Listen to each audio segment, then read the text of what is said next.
Afternoon, church. Hope you're doing well. Thank you for joining in for today's devotion. We're going to be looking at 1 Corinthians 10:31 to chapter 11, verse 1, looking at the witness of balance. 1 Corinthians 10:31 specifically says, whatever you do, do it all for the glory of God.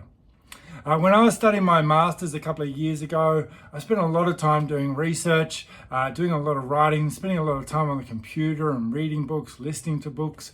But by the afternoon, it was time to pack up for the day. I'd have to either help out with dinner, or there was family time, there was marriage time, there were other things that needed to be done. The interesting thing was, though, the packing up time wasn't always easy.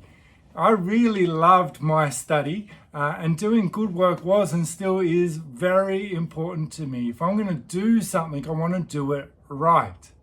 And there's always more to do. There's more to learn. There's more to read. One time I had an assignment that I handed in, and my professor wrote on that assignment, "I know you can do better than this." This really hit home because I knew that it was true. I could have done better, and it bothered me that I hadn't done better. But I chose other priorities and ran out of time. I chose family time, I chose church time. There were other things that I had to do which were more important. One of the most influential mentors in my life said to me on many occasions, we need balance in our lives, striving to do our best without overdoing it. Doing our best doesn't mean that we have to get it perfect or that we have to do everything as if we could really do that anyway. And I've heard it said that better is the enemy of good. That perfectionism in our work, for example, can lead to burnout, to breakdown of relationships, and at the end of it can impact our relationship with God quite significantly. God himself calls us to be responsible in all areas of our lives, including our work, so that whatever we do it for the glory of God. 1 Corinthians 10 to chapter 11 emphasizes that living in a way that honors God in all aspects of our life is really important. And there's a brief breakdown that I'm going to give you, and it'll be up on our YouTube, our Insta, and our Facebook if you want to check out. The Facebook will have the transcript of this if you want to read through it. But the breakdown of it is, here is how to apply these verses to our life. Number 1, living for God's glory. The core message is to do everything in our lives for the glory of God. In daily life, this can translate to making choices, big or small, that reflect our faith and our values.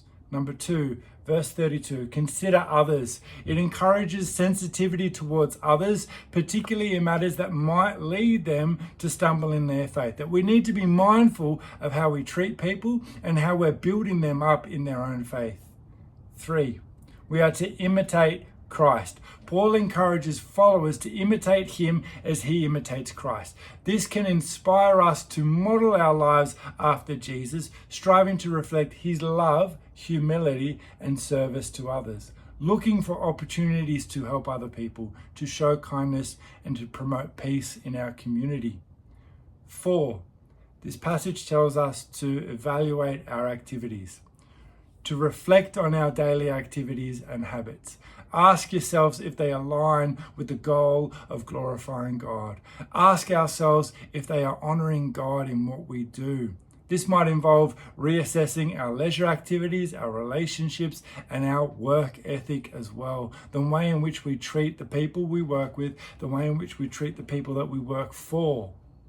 Number 5, engage in the community. Foster relationships within our communities that are built on faith. Being part of a supportive environment can help us to live out these principles more effectively, encouraging one another to grow in faith. And the reason that we do all these things, the reason that we find balance in our lives, in our work, in our study, in our family, is because that witness that we show, that difference to the world around us, will point people to Christ. And again, that's the goal in everything that we do, is to bring glory to God in everything we do and make sure people come in contact with the glory of God. Have an awesome afternoon, everyone. I am sweating in the shed here today. It's a hot day here in Canberra.